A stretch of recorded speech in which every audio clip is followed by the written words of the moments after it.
Sufragio universal. Franchise. 1955. Linda, que tenía 10 años, era el único miembro de la familia que parecía disfrutar al levantarse. Norman Mueller podía oírla ahora a través de su propio coma drogado y malsano. Finalmente, había logrado dormirse 1 hora antes, pero con un sueño más semejante al agotamiento que al verdadero sueño. La pequeña estaba ahora al lado de su cama, sacudiéndole. «Papaíto, papaíto, despierta, despierta». «Está bien, Linda», dijo. «Pero, papaíto, hay más policías por ahí que nunca, con coches y todo». Norman Mueller cedió. Se incorporó con la vista nublada, ayudándose con los codos. Nacía el día fuera. El amanecer se abría paso desganadamente, como germen de un miserable gris, tan miserablemente gris como él se sentía. Oyó la voz de Sarah, su mujer, que se ajetreaba en la cocina preparando el desayuno. Su suegro, Matthew, carraspeaba con estrépito en el cuarto de baño. Sin duda, el agente Handley estaba listo y esperándole. Había llegado el día de las elecciones. Para empezar, había sido un año igual a cualquier otro. Acaso un poco peor, puesto que se trataba de un año presidencial, pero no peor en definitiva que otros años presidenciales. Los políticos hablaban del electorado y del vasto cerebro electrónico que tenían a su servicio. La prensa analizaba la situación mediante ordenadores industriales. El New York Times y el Post-Dispatch de San Luis poseían cada uno el suyo propio, y aparecían repletos de pequeños indicios sobre lo que iban a ser los días venideros. Comentadores y articulistas ponían de relieve la situación crucial, en feliz contradicción mutua. La primera sospecha de que las cosas no ocurrirían como en años anteriores se puso de manifiesto cuando Sarah Mueller dijo a su marido en la noche del 4 de octubre, un mes antes del día de las elecciones: «Cantwell Johnson afirma que Indiana será decisivo este año y ya es el cuarto en decirlo. Piénsalo, esta vez se trata de nuestro estado». Matthew Hortonweiler asomó su mofletudo rostro por detrás del periódico que estaba leyendo. Posó una dura mirada en su hija y gruñó. «A esos tipos les pagan por decir mentiras, no les escuches». «Pero ya son 4, padre», insistió Sarah con mansedumbre. «Y todos dicen que Indiana». «Indiana es un estado clave, Matthew», apoyó Norman, tan mansamente como su mujer. «A causa del acta Hawkins-Smith y todo ese embrollo de Indianápolis». El arrugado rostro de Matthew se contrajo de manera alarmante. Carraspeó. «Nadie habla de Bloomington o del condado de Monroe, ¿no es eso?» «Pues», empezó Norman. Linda, cuya carita de puntiaguda barbilla había estado girando de uno a otro interlocutor, le interrumpió vivamente. «¿Vas a votar este año, papi?» Norman sonrió con afabilidad y respondió. «No creo, cariño». Mas ello acontecía en la creciente excitación del mes de octubre de un año de elecciones presidenciales, y Sarah había llevado una vida tranquila, animada por sueños respecto a sus familiares. Dijo con anhelante vehemencia: «¿No sería magnífico que yo votase?» Norman Mueller lucía un pequeño bigote rubio, que le había prestado un aire elegante a los juveniles ojos de Sarah, pero que, al ir encaneciendo poco a poco, había derivado en una simple falta de distinción. Su frente estaba surcada por líneas profundas, nacidas de la inseguridad, y en general su alma de empleado nunca se había sentido seducida por el pensamiento de haber nacido grande o de alcanzar la grandeza. En ninguna circunstancia tenía mujer, un trabajo y una hija. Y excepto en momentos extraordinarios de júbilo o depresión, se inclinaba a considerar su situación como un inadecuado pacto concertado con la vida. Así pues, se sentía un tanto embarazado y bastante intranquilo ante la dirección que tomaban los pensamientos de su mujer. Realmente, querida, dijo, hay 200 millones de seres en el país, y en lances como este, creo que no deberíamos desperdiciar nuestro tiempo haciendo cábalas sobre el particular. Mira, Norman, respondió su mujer, no son 200 millones, lo sabes muy bien. En primer lugar, solo son elegibles los varones entre los 20 y los 60 años, por lo cual la probabilidad se reduce a 1 por 50 millones. Por otra parte, si realmente es Indiana, entonces será poco más o menos de 1 por 1,25 millones. ¿No apostarías a un caballo de carreras contra esa ventaja, no es así? Anda, vamos a cenar. Matthew murmuró tras su periódico. Malditas estupideces. Linda volvió a preguntar. ¿Vas a votar este año, papi? Norman meneó la cabeza y todos se dirigieron al comedor. Hacia el 20 de octubre, la excitación de Sarah había aumentado considerablemente. A la hora del café, anunció que la señora Schultz, que tenía un primo secretario de un miembro de la asamblea, le había contado que todo el papel estaba por Indiana. Dijo que el presidente Villers pronunciaría incluso un discurso en Indianápolis. Norman Miller, que había soportado un día de mucho trajín en el almacén, descartó las palabras de su mujer con un fruncimiento de cejas. Si Villers pronuncia un discurso en Indiana, dijo Matthew Hortonweiler, crónicamente insatisfecho de Washington, eso significa que piensa que Multivac conquistará Arizona. El cabeza de bellota ese no tendría redaños para ir más allá. Sarah, que ignoraba a su padre siempre que le resultaba decentemente posible, se lamentó. No sé por qué no anuncian el estado tan pronto como pueden, y luego el condado, etc. De esa manera, la gente que fuese quedando eliminada descansaría tranquila. Si hicieran algo por el estilo, opinó Norman, los políticos seguirían como buitres los anuncios. Y cuando la cosa se redujera a un municipio, habría un congresista o dos en cada esquina. Matthew entornó los ojos y se frotó con rabia su cabello ralo y gris. Son buitres de todos modos. Escuchad. Vamos, padre, murmuró Sarah. La voz de Matthew se alzó sin tropiezos sobre su protesta. Mirad, yo andaba por allí cuando entronizaron a Multivac. Él terminaría con los partidismos políticos, dijeron. No más dinero electoral despilfarrado en las campañas. No habría otro don nadie introducido a presión y a bombo y platillo de publicidad en el Congreso o la Casa Blanca. ¿Y qué sucede? Pues que hay más campaña que nunca, solo que ahora la hacen en secreto. Envían tipos a Indiana a causa del acta Hawkins-Smith y otros a California para el caso de que la situación de Joe Hammer se convierta en crucial. Lo que yo digo es que se han de eliminar todas esas insensateces. Hay que volver al bueno y viejo. Linda preguntó de súbito. ¿No quieres que papi vote este año, abuelito? Matthew miró a la chiquilla. No lo entenderías. Se volvió a Norman y Sarah. En un tiempo, yo voté también. Me dirigía sin rodeos a la urna, depositaba mi papeleta y votaba. Nada más que eso.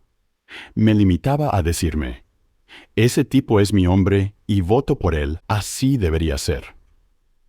Linda dijo, llena de excitación. ¿Votaste, abuelo? ¿Lo hiciste de verdad?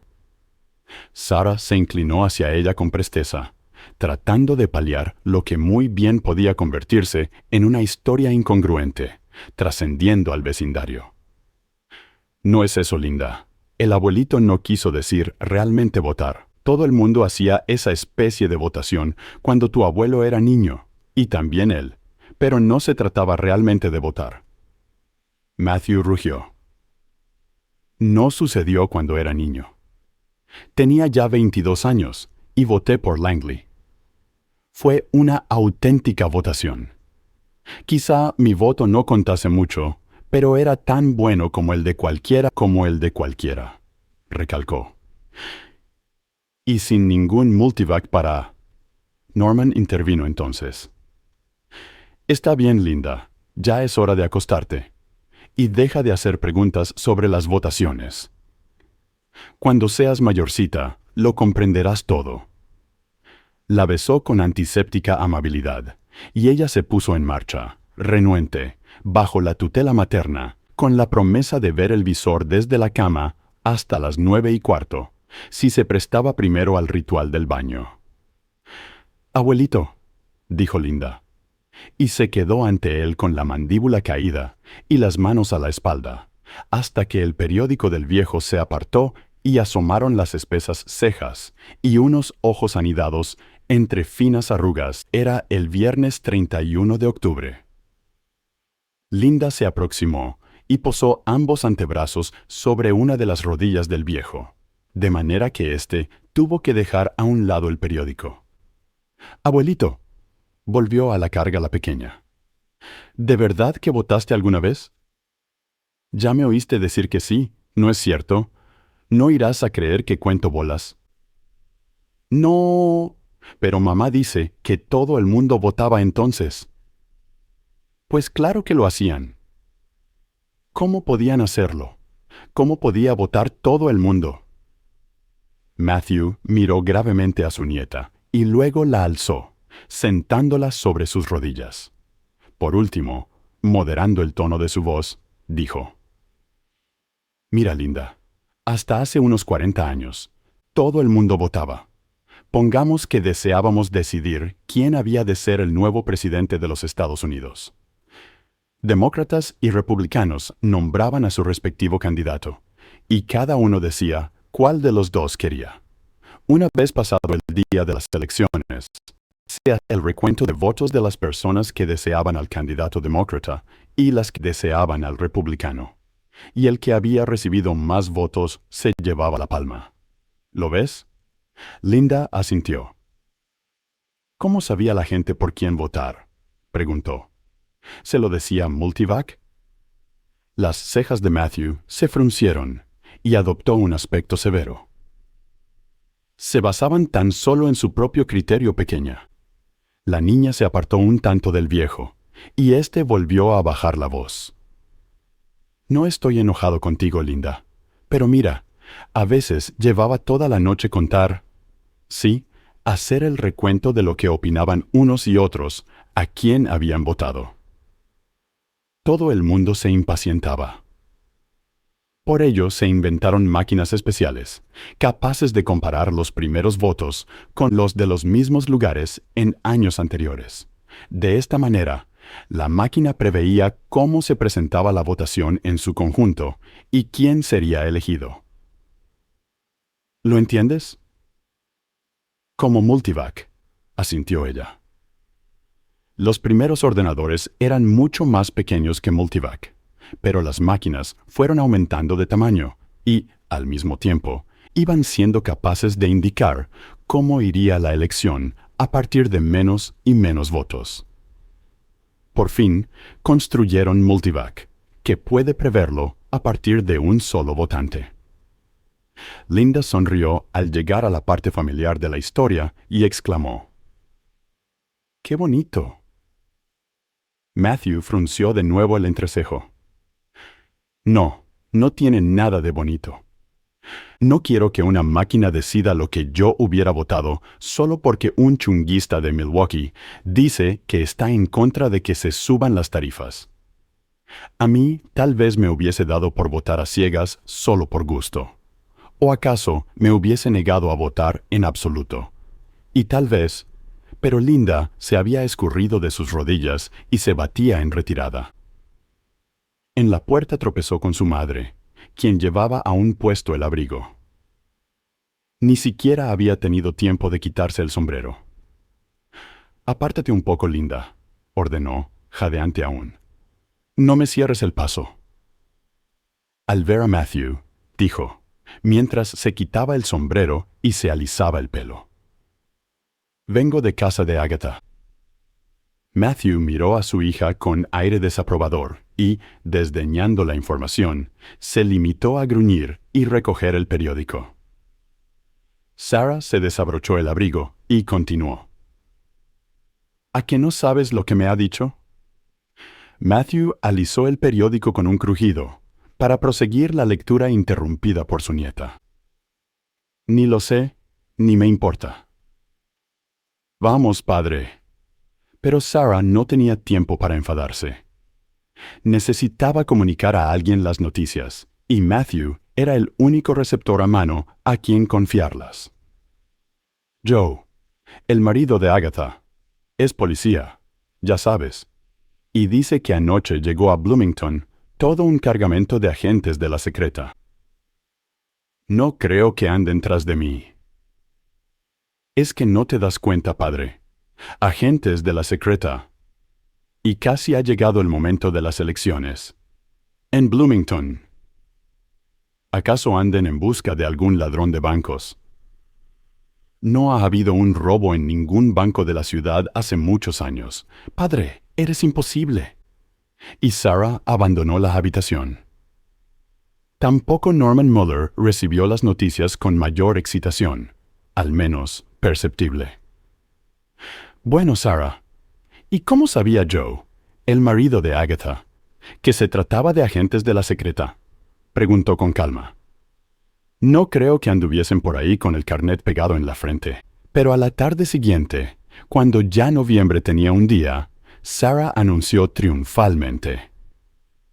Todo Bloomington espera que sea alguien de la localidad el votante, así lo publica el News, y también lo dijeron por la radio. Norman se agitó desasosegado. No podía negarlo, y su corazón desfallecía. Si Bloomington iba a ser alcanzado por el rayo de Multivac, ello supondría periodistas, espectaculares transmisiones por video, turistas y toda clase de perturbaciones. Norman apreciaba la tranquila rutina de su vida, y la distante y alborotada agitación de los políticos se estaba aproximando de un modo que resultaba incómodo. Un simple rumor, rechazó. Nada más. Pues espera, y verás, no tienes más que esperar. Según se desarrollaron las cosas, el compás de espera fue extraordinariamente corto. El timbre de la puerta sonó con insistencia. Cuando Norman Muller la abrió, se vio frente a un hombre de elevada estatura y rostro grave. ¿Qué desea?, preguntó Norman. ¿Es usted Norman Muller? Sí. Su voz sonó singularmente opaca. No resultaba difícil averiguar, por el porte del desconocido, que representaba a la autoridad. Y la naturaleza de su súbita visita era tan manifiesta como inimaginable le pareciese hasta unos momentos antes. El hombre mostró su documentación, penetró en la casa, cerró la puerta tras de sí y dijo con acento oficial: «Señor Norman Muller, en nombre del presidente de los Estados Unidos, tengo el honor de informarle que ha sido usted elegido para representar al electorado norteamericano el martes día 4 de noviembre del año 2008. Con gran dificultad, Norman Muller logró caminar sin ayuda hasta su butaca, en la cual se sentó con el rostro pálido y casi sin sentido, mientras Sarah traía agua, le frotaba asustada las manos y le cuchicheaba apretando los dientes. «No vayas a desmayarte ahora, Norman. Elegirán a otro». Cuando por fin logró recuperar el uso de la palabra, Norman murmuró a su vez: «Lo siento, señor». «Bah, no tiene importancia», le tranquilizó el visitante. Todo rastro de formalidad oficial parecía haberse desvanecido tras la notificación, dejando solo un hombre abierto y más bien amistoso. «Es la sexta vez que me corresponde comunicarlo al interesado, y he visto toda clase de reacciones. Ninguna de ellas se ajustó a la que vieron en el video. Saben a lo que me refiero, ¿verdad? Un aire de consagración y entrega, y un personaje que dice: será para mí un gran privilegio servir a mi país.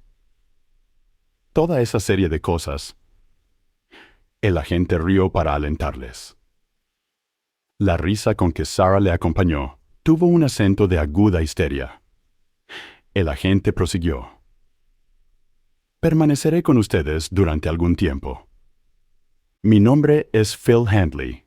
Les agradeceré que me llamen Phil. Señor Mueller, no podrá abandonar la casa hasta el día de las elecciones.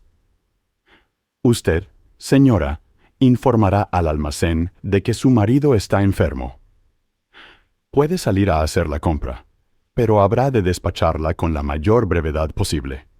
Y desde luego, guardará una absoluta reserva sobre el particular.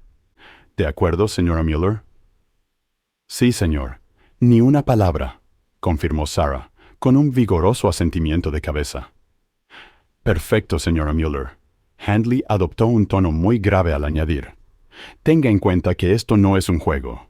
Por lo tanto, salga solo en caso de que le sea absolutamente preciso, y, cuando lo haga, la seguirán. Lo siento, pero estamos obligados a actuar así. ¿Seguirme? Nadie lo advertirá. No se preocupe, y será solo durante un par de días, hasta que se haga el anuncio formal a la nación. En cuanto a su hija, está en la cama, se apresuró a decir Sarah. Bien, se le dirá que soy un pariente o amigo de la familia. Si descubre la verdad, habrá de permanecer encerrada en casa, y en todo caso, su padre será mejor que no salga. No le gustará nada, dudó Sarah. No queda más remedio. Y ahora, puesto que nadie más vive con ustedes. Al parecer, está muy bien informado sobre nosotros, murmuró Norman. Bastante, convino Handley. De todos modos, estas son por el momento mis instrucciones. Intentaré, por mi parte, cooperar en la medida de lo posible y no causarles molestias. El gobierno pagará mi mantenimiento, así que no supondré ningún gasto para ustedes. Cada noche, seré relevado por alguien que se instalará en esta habitación. No habrá problemas de acomodo para dormir. Y ahora, señor Mueller. ¿Sí, señor? Llámeme Phil, repitió el agente. Estos 2 días preliminares antes del anuncio formal servirán para que se acostumbre a ver su posición. Preferimos que se enfrente a Multivac en un estado mental lo más normal posible. Descanse tranquilo e intente tomarse todo esto como si se tratase de su trabajo diario. ¿De acuerdo?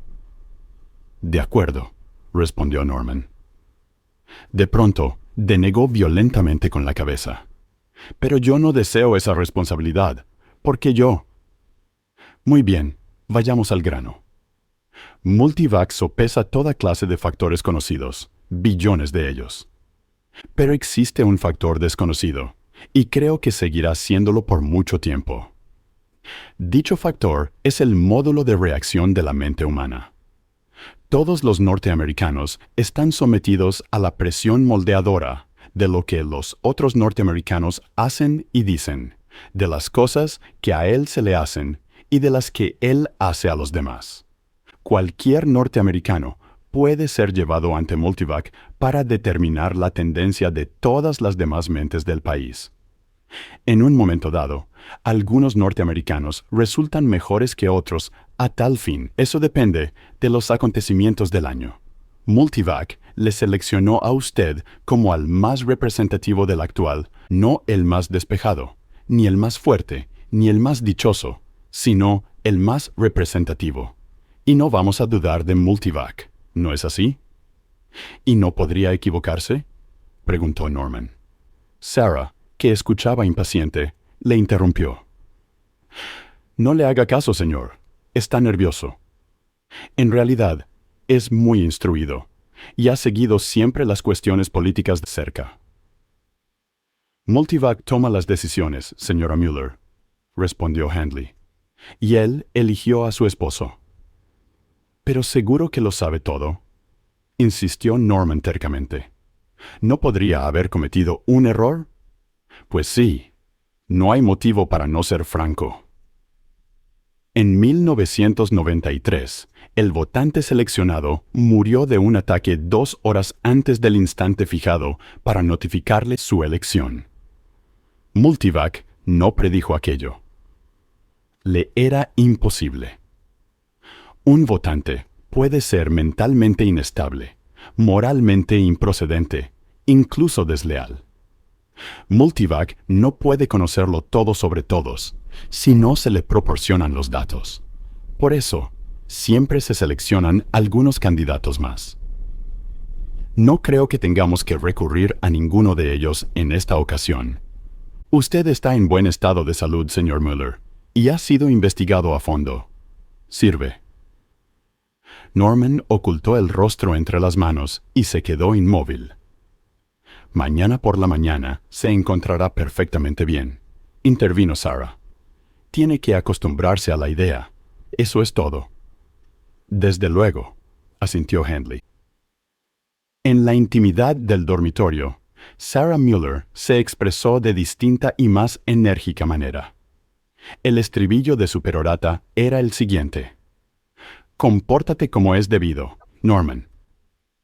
Parece como si intentaras lanzar por la borda la suerte de tu vida. Norman musitó desesperado. Me atemoriza, Sarah, todo este asunto. ¿Y por qué, santo Dios? ¿Qué otra cosa has de hacer más que responder a 1 o 2 preguntas? Demasiada responsabilidad. Me abruma. ¿Qué responsabilidad? No existe ninguna. Multivac te seleccionó o no, pues a él le corresponde la responsabilidad. Todo el mundo lo sabe. Norman se incorporó, quedando sentado en la cama, en súbito arranque de rebeldía y angustia. Se supone que todo el mundo lo sabe, pero no lo saben. Ellos... Baja la voz, siseó Sarah en tono glacial. Van a oírte hasta en la ciudad. No me oirán, replicó Norman, pero bajó en efecto la voz hasta convertirla en un cuchicheo. Cuando se habla de la administración Ridgely de 1988, ¿dice alguien que ganó con promesas fantásticas y demagogia racista? ¿Qué va? Se habla del maldito voto Macomber, como si Humphrey Macomber fuese el único responsable por las respuestas que dio a Multivac. Yo mismo he caído en eso. En cambio, ahora pienso que el pobre tipo no era sino un pequeño granjero que nunca pidió que le eligieran. ¿Por qué echarle la culpa? Y ya ves, ahora su nombre está maldito. Te portas como un niño, le reprochó Sarah. No, me porto como una persona sensible. Te lo digo, Sarah, no aceptaré. No pueden obligarme a votar contra mi voluntad. Diré que estoy enfermo. Diré, pero Sarah ya tenía bastante. Ahora, escúchame, masculló con fría cólera. No eres tú el único afectado. Ya sabes lo que supone ser el votante del año. Y de un año presidencial para colmo. Significa publicidad, y fama, y posiblemente montones de dinero. Y luego volver a la oficina. No volverás. Y si vuelves, te nombrarán jefe de departamento por lo menos. Siempre que tengas un poco de seso. Y lo tendrás, porque yo te diré lo que has de hacer. Si juegas bien las cartas, controlarás esa clase de publicidad y obligarás a los almacenes Kennel a un contrato en firme, a una cláusula concediéndote un salario progresivo y a que te aseguren una pensión decente. Pero ese no es exactamente el objetivo de un votante, Sarah. Pues será el tuyo. Si no te crees obligado a hacer nada ni por ti ni por mí, y conste que no pido nada para mí, piensa en Linda. Se lo debes. Norman exhaló un gemido. Bien, ¿estás de acuerdo? Le atosigó Sarah. Sí, querida, murmuró Norman. El 3 de noviembre se publicó el anuncio oficial. A partir de entonces, Norman no se encontraba ya en situación de retirarse, aun en el caso de reunir el valor necesario para intentarlo. Sellaron su casa, y agentes del servicio secreto hicieron su aparición en el exterior, bloqueando todo acceso. Al principio, sonó sin cesar el teléfono, pero fue Phil Handley quien respondió a todas las llamadas, con una amable sonrisa de excusa. Al fin, la central pasó todas las llamadas al puesto de policía. Norman pensó que de ese modo se ahorraba no solo las alborozadas y envidiosas felicitaciones de los amigos, sino también la pesada insistencia de los vendedores que husmeaban una perspectiva y la artera afabilidad de los políticos de toda la nación. Quizás hasta las amenazas de muerte de los inevitables descontentos. Se prohibió que entrasen periódicos en la casa, a fin de mantenerle al margen de cualquier presión, y se desconectó amable, pero firmemente la televisión, a pesar de las indignadas protestas de Linda. Matthew gruñía y se metía en su habitación. Linda, pasada la primera racha de excitación, hacía pucheros y lloriqueaba porque no le permitían salir de casa. Sarah dividía su tiempo entre la preparación de las comidas para el presente y el establecimiento de planes para el futuro, en tanto que la depresión de Norman seguía alimentándose a sí misma. Y la mañana del martes 4 de noviembre del año 2008 llegó por fin. Era el día de las elecciones. El desayuno se sirvió temprano, pero solo comió Norman Mueller, y aún él de manera mecánica. Ni la ducha ni el afeitado lograron devolverle a la realidad, ni desvanecen su convicción de que estaba tan sucio por fuera como sucio se sentía por dentro. La voz amistosa de Handley hizo cuanto pudo para infundir cierta normalidad en el gris y hosco amanecer. La predicción meteorológica había señalado un día nuboso, con perspectivas de lluvia antes del mediodía. Mantendremos la casa aislada hasta el regreso del señor Mueller. Después, dejaremos de estar colgados de su cuello. El agente del servicio secreto vestía ahora su uniforme completo, incluidas las armas en sus pistoleras, abundantemente tachonadas de cobre. No nos ha causado molestia alguna, señor Handley, dijo Sarah con bobalicona sonrisa. Norman se echó al coleto 2 tazas de café bien cargado. Se secó los labios con una servilleta. Se levantó y dijo con aire decidido: «Estoy dispuesto». Handley se levantó a su vez. «Muy bien, señor. Y gracias, señora Mueller, por su amable hospitalidad». El coche blindado atravesó con un ronquido las calles vacías. Siempre lo estaban aquel día, a aquella hora determinada. Handley dio una explicación al respecto. Desvían siempre el tráfico desde el atentado, que por poco impide la elección de Leverett en el 92. Habían puesto bombas. Cuando el coche se detuvo, Norman fue ayudado a descender por el siempre cortés Handley. Se encontraba en un pasaje subterráneo, junto a cuyas paredes se alineaban soldados en posición de firmes. Le condujeron a una estancia brillantemente iluminada. 3 hombres uniformados de blanco le saludaron sonrientes. «Pero esto es un hospital», exclamó Norman. «No tiene importancia alguna», replicó al instante Handley. «Se debe solo a que el hospital dispone de las comodidades necesarias». «Bien, ¿y qué he de hacer yo?». Handley inclinó la cabeza, y uno de los 3 hombres vestidos de blanco se adelantó. «Yo me encargaré de él a partir de ahora, agente». Handley saludó con desenvoltura y abandonó la habitación. El hombre de blanco dijo: «¿No quiere sentarse, señor Mueller? Yo soy John Paulson, calculador jefe. Le presento a Samson Levine y Peter Dorogobush, mis ayudantes». Norman estrechó embaradamente las manos de todos. Paulson era hombre de mediana estatura, con un rostro de perenne sonrisa y un evidente tupé. Usaba gafas de montura de plástico, de modelo anticuado. Mientras hablaba, encendió un cigarrillo. Norman rehusó el que le fue ofrecido. «En primer lugar, señor Mueller», dijo Paulson. Deseo que sepa que no tenemos prisa alguna. En caso necesario, permanecerá con nosotros todo el día, para que se acostumbre al ambiente y descarte la idea de que se trata de algo insólito, para que olvide su aspecto clínico. Creo que sabe a qué me refiero. Sí, desde luego, contestó Norman. Pero me gustaría que todo hubiese terminado ya. Comprendo sus sentimientos. Sin embargo, deseamos exponerle con exactitud el procedimiento. En primer lugar, Multivac no está aquí. ¿Que no está?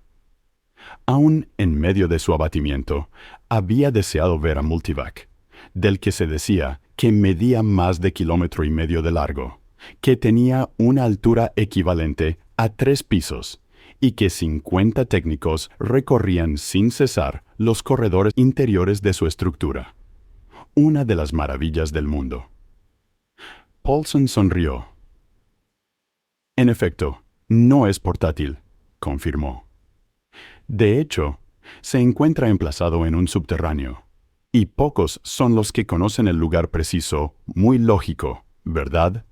Ya que supone nuestro supremo recurso natural. Créame, las elecciones no constituyen su única función. Norman pensó que el hombre de blanco se mostraba deliberadamente parlanchín, pero, de todos modos, se sentía intrigado. Me gustaría verlo. No lo dudo. Mas para ello se necesita una orden presidencial, refrendada luego por el Departamento de Seguridad. Sin embargo, nos mantenemos en conexión con Multivac por transmisión de ondas. Cuanto él diga puede ser interpretado aquí, y cuanto nosotros digamos le será transmitido. Así que, en cierto sentido, nos hallamos en su presencia. Norman miró a su alrededor. Las máquinas y aparatos que había en la estancia carecían de significado para él. Permítame que se lo explique, señor Mueller, prosiguió Paulson. Multivac posee ya la mayoría de la información necesaria para decidir todas las elecciones, nacionales, provinciales y locales. Únicamente necesita comprobar ciertas imponderables actitudes mentales y, para ello, recurriremos a usted. No podemos predecir qué preguntas formulará, aunque cabe en lo posible que no tengan mucho sentido para usted, ni siquiera para nosotros en realidad. Tal vez le pregunte qué opina sobre la recogida de basuras en su ciudad, o si considera preferibles los incineradores centrales. O bien, si tiene usted un médico de cabecera, o acude a la seguridad social. ¿Comprende? Sí, señor. Pues bien, pregunte lo que pregunte, usted responderá como mejor le plazca. Y si cree que ha de extenderse un poco en su explicación, hágalo. Puede hablar durante 1 hora si lo juzga necesario. Sí, señor. Una cosa más. Hemos de emplear algunos sencillos aparatos que registrarán automáticamente su presión sanguínea, las pulsaciones, la conductividad de la piel y las ondas cerebrales mientras habla. La maquinaria le parecerá formidable, pero es totalmente indolora. Ni siquiera la notará. Los otros 2 técnicos se atareaban ya con relucientes y pulidos aparatos, de ruedas engrasadas. ¿Desean comprobar si estoy mintiendo o no?, preguntó Norman. De ningún modo, señor Mueller. No se trata en absoluto de detección de mentiras, sino de una simple medida de la intensidad emotiva. Por ejemplo, si la máquina le pregunta su opinión sobre la escuela de su pequeña, quizá conteste usted: a mi entender, está atestada, mas esas son solo palabras. Por la manera en que reaccionan su cerebro, corazón, hormonas y glándulas sudoríparas, Multivac juzgará con exactitud con qué intensidad se interesa usted por la cuestión. Descubrirá sus sentimientos, los traducirá mejor que usted mismo. Jamás oí cosa igual, manifestó Norman. Estoy seguro de que no. La mayoría de los detalles de Multivac son secretos celosamente guardados. Cuando se marche, se le pedirá que firme un documento jurando que jamás revelará la naturaleza de las preguntas que se le formularon, como tampoco sus respuestas, ni lo que se hizo o cómo se hizo.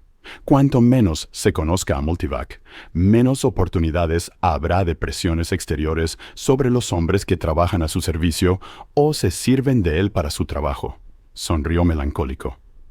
Nuestra vida resulta bastante dura. Lo comprendo. Y ahora, ¿desearía comer o beber algo? No, gracias. Nada por el momento. ¿Alguna otra pregunta que formular? Norman meneó la cabeza en gesto negativo. En ese caso, usted nos dirá cuándo se halle dispuesto. Ya lo estoy. ¿Seguro? Por completo. Paulson asintió. Alzó una mano en dirección a sus ayudantes, quienes se adelantaron con su aterrador instrumental. Mueller sintió que su respiración se aceleraba mientras les veía aproximarse. La prueba duró casi 3 horas, con una breve interrupción para tomar café y una embarazosa sesión con un orinal. Durante todo ese tiempo, Norman Mueller permaneció encajonado entre la maquinaria. Al final, tenía los huesos molidos. Pensó sardónicamente que le sería muy fácil mantener su promesa de no revelar nada de lo que había acontecido. Las preguntas ya se habían reducido a una especie de vagarosa bruma en su mente. Había pensado que Multivac hablaría con voz sepulcral y sobrehumana, resonante y llena de ecos. Ahora concluyó que aquella idea se la había sugerido la excesiva espectacularidad de la televisión.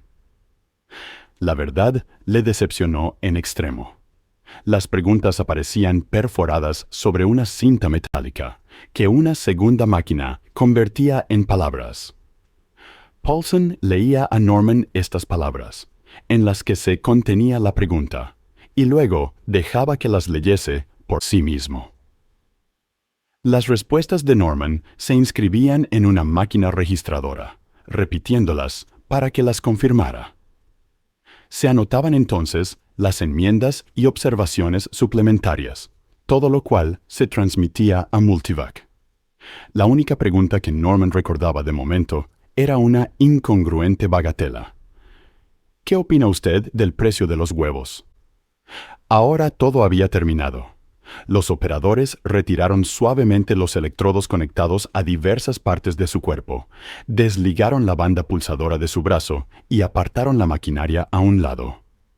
Norman se puso en pie, respiró profundamente, se estremeció y dijo: ¿Ya está todo? ¿Se acabó?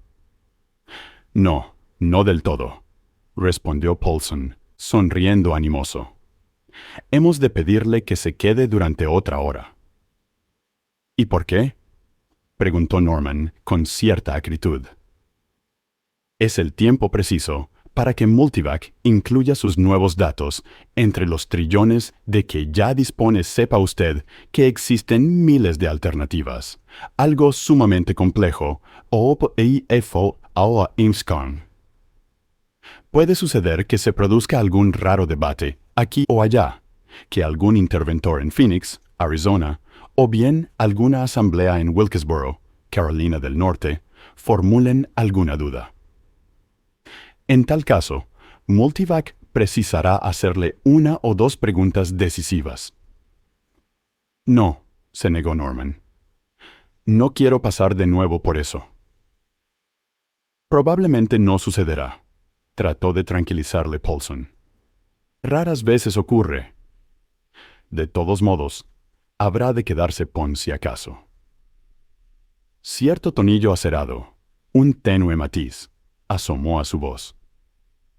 No tiene opción, ya lo sabe, debe quedarse. Norman se sentó con aire fatigado, encogiéndose de hombros. No podemos dejarle leer el periódico, añadió Paulson. Pero si quiere una novela policíaca o jugar al ajedrez. Cualquier cosa, en fin, que esté en nuestra mano proporcionarle para que se entretenga, dígalo sin reparos. No deseo nada. Gracias. Esperaré. Paulson y sus ayudantes se retiraron a una pequeña habitación, contigua a la estancia en que Norman había sido interrogado. Y éste se dejó caer en un butacón tapizado de plástico, cerrando los ojos. Tendría que aguardar a que transcurriese aquella hora lo mejor posible. Bien retrepado en su asiento, poco a poco fue cediendo su tensión. Su respiración se hizo menos entrecortada y, al entrelazar las manos, no advirtió ya ningún temblor en sus dedos. Tal vez no hubiese ya más preguntas. Tal vez hubiese acabado de modo definitivo. Y si todo había terminado, ahora vendrían los desfiles de antorchas y las invitaciones para hablar en toda clase de solemnidades. El votante del año. Él, Norman Mueller, un vulgar empleado de un almacén de Bloomington, Indiana, un hombre que no había nacido grande ni había realizado jamás acto alguno de grandeza, se hallaría en la extraordinaria situación de impulsar a otro a la grandeza. Los historiadores hablarían con serenidad de la elección Mueller del año 2008. Ese sería su nombre, la elección Mueller. La publicidad, el puesto mejor, el chorro de dinero que tanto interesaba a Sarah, ocupaban solo un rincón de su mente. Todo ello sería bienvenido, desde luego. No lo rechazaba. Pero, por el momento, era otra cosa lo que comenzaba a preocuparle. Se agitaba en él un latente patriotismo. Al fin y al cabo, representaba a todo el electorado. Era el punto focal de todos ellos. En su propia persona, y durante aquel día, se encarnaba todo Estados Unidos.